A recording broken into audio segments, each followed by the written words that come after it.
I Have a Dream speech by the Reverend Martin Luther King Jr. I'm happy to join with you today in what will go down in history as the greatest demonstration for freedom in the history of our nation. 50 years ago, a great American in whose symbolic shadow we stand today signed the Emancipation Proclamation.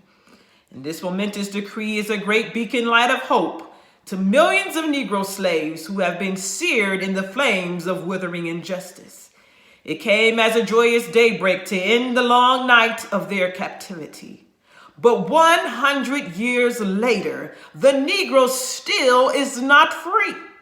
100 years later, the life of the Negro is still badly crippled by the manacles of segregation and the chains of discrimination. 100 years later, the Negro lives on a lonely island of poverty in the midst of a vast ocean of material prosperity. 100 years later, the Negro is still languished in the corners of American society and finds himself in exile in his own land. And so we've come here today to dramatize a shameful condition. In a sense, we've come to our nation's capital to cash a check. When the architects of our republic wrote the magnificent words of the Constitution and the Declaration of Independence, they were signing a promissory note to which every American was to fall heir.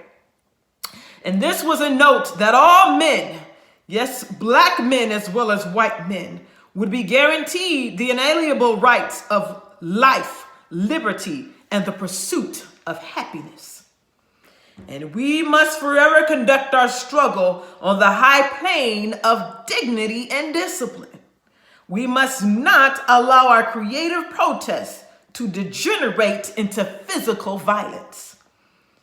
Must not lead us to distrust all white people, for many of our white brothers, as evidenced by their presence here today, have come to realize that their destiny is tied up with our destiny. We cannot walk alone.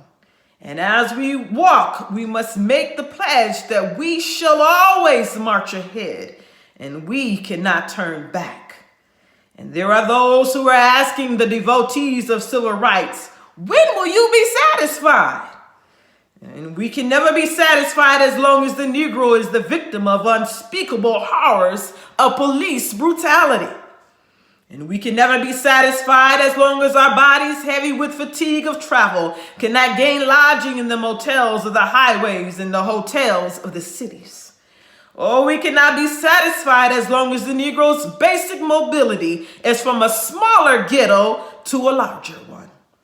And we can never be satisfied as long as our children are stripped of their adulthood and robbed of their dignity by signs stating for whites only.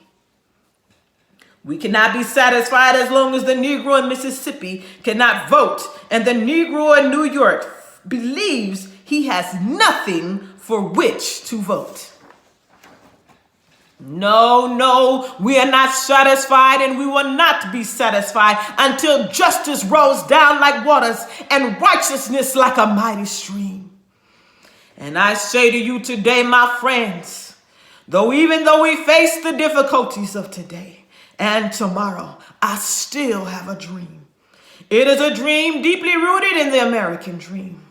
I have a dream that one day this nation will rise up and live out the true meaning of its creed. We hold these truths to be self-evident that all men are created equal.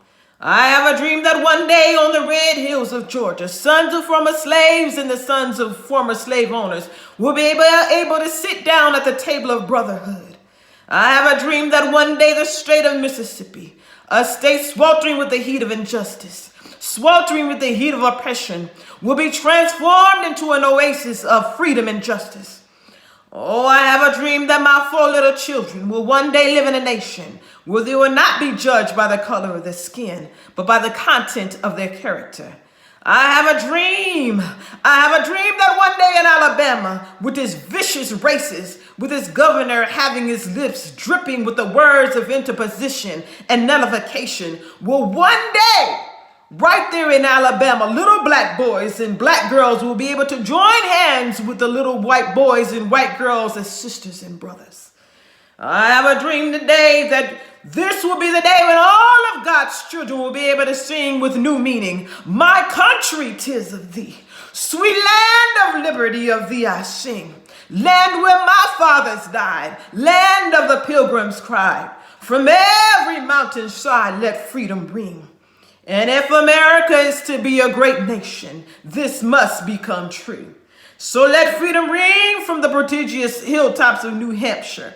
Let freedom ring from the mighty mountains of New York. Let freedom ring from the heightening Alleghenies of Pennsylvania. And let freedom ring from the snow-capped Rockies of Colorado. Let freedom ring from the curvaceous slopes of California.